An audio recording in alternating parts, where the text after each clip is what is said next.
called me this morning and saying, what is Wisconsin like? I've never been here before. I said, well, the first thing they told me about was squeaky cheese. And evidently if it's fresh, it squeaks. Still looking for some fresh squeaky cheese. Then they told me that if you were really smart, you had one of these. But the woman who loaned this to me told me it serves more than one purpose, which we in Texas would never understand, because our cowboy hats only do one thing. They keep you out of the sun, and when it does rain, it runs on your nose. But these have another purpose, chips and beer in the back. You people are so clever. I put it on, but I'm going to let Jane do that. And last night we drove up. My son is here with me, my husband is here with me, and we decided to make this a small family vacation because we had heard so much about this beautiful place called Wisconsin. So we drove up the coast. I guess it's the coast. We're on the bay. Is it a coast on a bay if it's fresh water? I'm not sure. Anyway, up we went above the thumb. We went up the thumb. We saw the goats on the roof and all the special things. But I have to tell you, the most touching was the chairman had kindly made us reservations for dinner at the White Gull Inn. And we went down and we were watching, we were told to go and watch the sunset. And one by one, two by two, kind of like all of you coming to this meeting, all these people came to watch the sunset. There are sunsets all over the world. There are beautiful sunsets. There are cloudy sunsets, but this was the chairman did a great job. It was the perfect sunset. But I think what touched me more than anything was when the sun finally set, everyone clapped. I have never seen people clap for something as simple and as beautiful. I'm really being quite serious here, as a sunset. It touched my heart, as has Door County. Thank you for having me. It was really lovely to see that. Well, I also talked to this same friend. She said, did you hear the news story about the helicopter that was carrying 11 people on a rope across Green Bay? I said, no, I didn't hear about that. And she said, yes, it had this long rope, and for some reason they were having to transport 11 people on this long rope. And she said it was getting too heavy, and the discussion on the rope was someone was going to have to drop off, or they were all going to die. Well, Diane and Vicki were 3 and 4 toward the bottom. Jane Stevenson was on the very bottom, holding on for all she could. And the discussion came about as to who would drop off. Well, Jane finally said, you know, I've done good work. I've supported the Women's Fund. I organized the Women's Fund. I got Diane and Vicki to do the luncheon. I've probably done all I need to do in life.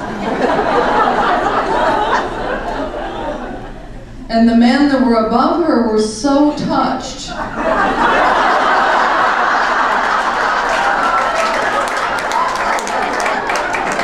With her story about supporting young women in the world and whatever, they all clapped.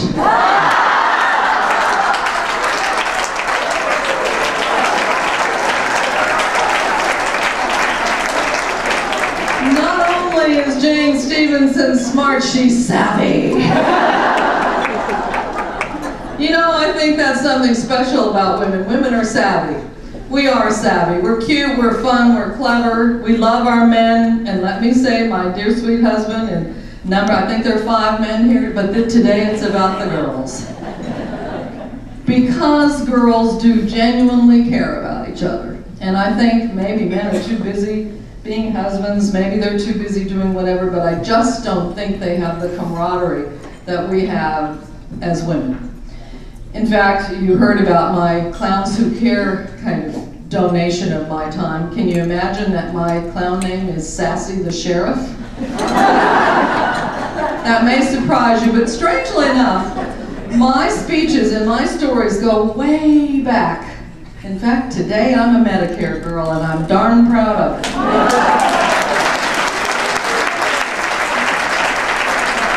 My stories go back to 1969 when I graduated from college with a degree in elementary education. How many of you here graduated with a degree of elementary education? Well, in 1970, that was about all they offered us. They certainly didn't offer us an opportunity to be an anchor, to be a lawyer, to be a doctor. Perhaps if you were smart enough to be a neurosurgeon, they gave you a shot at being a nurse.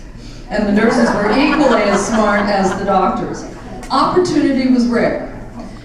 Let's go back even a little further, though. I had always wanted to be something fun, something exciting, something a little special. And when I was a youngster, growing up in the Uinta Mountains in Utah, my dad had an old .22 rifle that he'd shoot rats or he'd shoot ducks or something with. But I was intrigued with his ability to take that old gun and point it down the line and hit a can and have it bounce off the post. I thought that was neat. I thought that was interesting.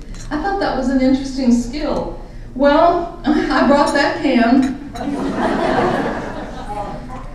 It's not the real can. But I brought the can because when I was a little girl, I asked my dad, can I learn to shoot that gun? And he said, sure, you can do it. So we put the can up on the post, probably between here and most of the way across the room there. It was a good piece. And he said, now, snug that rifle right in your shoulder. And he said, take a deep breath and then breathe out and then squeeze and squeeze and squeeze and bang! I hit it. But in the meantime, in the process of that, a conversation occurred where I said, I'm afraid to do this.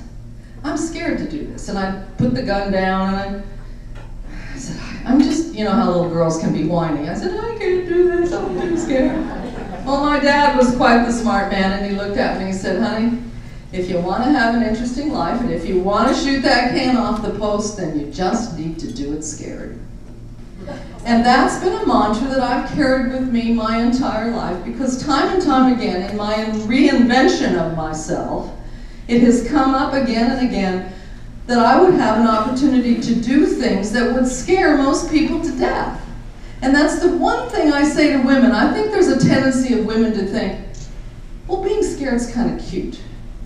You know, it's kind of fluffy. It's kind of feminine. You know, maybe I can't do that because I'm afraid and that makes me more of a woman. I don't think so. I'm here to tell you that to live an interesting life, sometimes you have to step up to the plate and do things that normally do scare you, but try it anyway, because that's where the interesting side of life begins, is when you aren't frozen in fear and when you get after it and you do some interesting things with your life.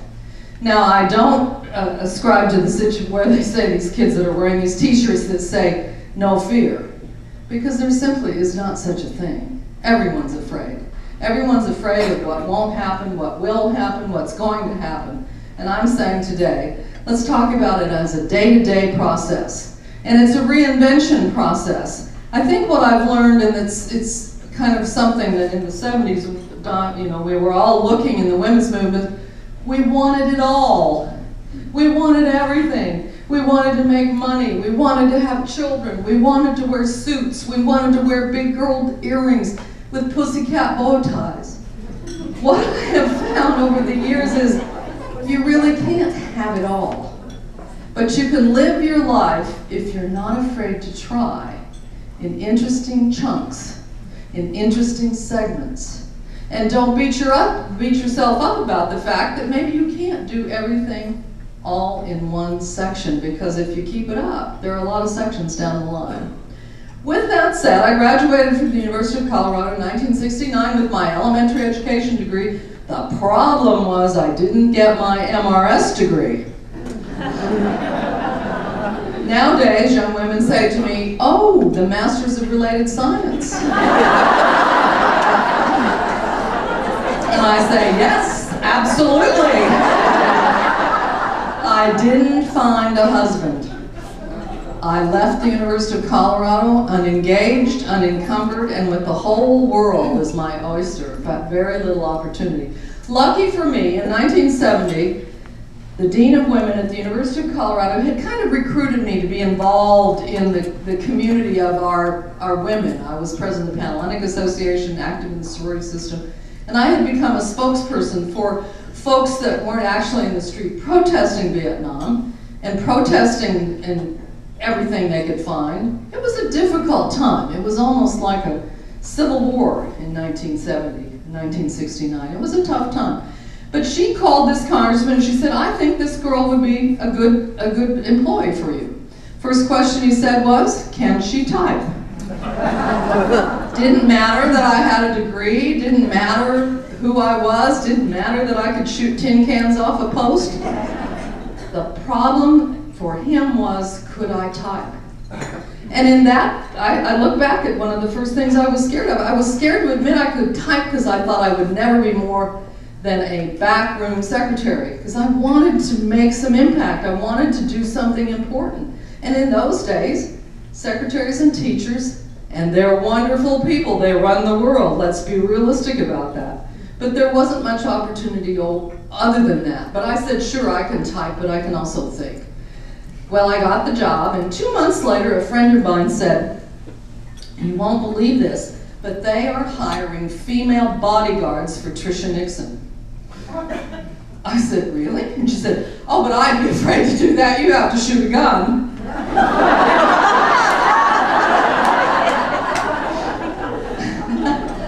I can do that. And she said, you cannot. I've never known a woman who can shoot a gun. I said, well, years ago, I learned to shoot a can off a post.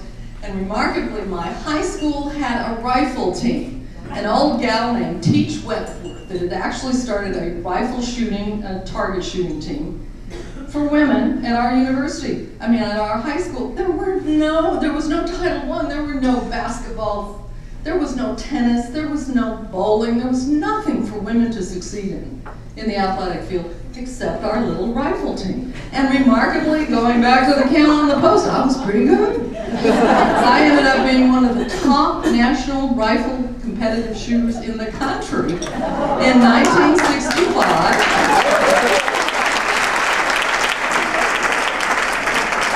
And so, you know, here I was, I could shoot a gun, and suddenly someone's telling me I can work at the White House by digging back into my old backpack or my old big bag of skills that I could shoot a gun.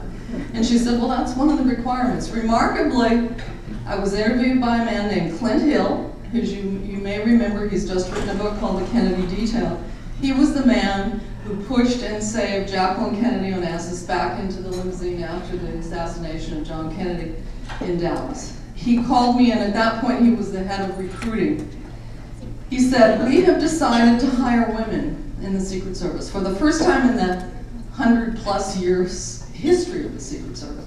Part of the history was that before Richard Nixon had become president, they didn't allow women to carry guns in the military, in the CIA, in the Secret Service, none of those. It was limited on the basis of federal law not allowing women to carry handguns, or long guns as far as that's concerned.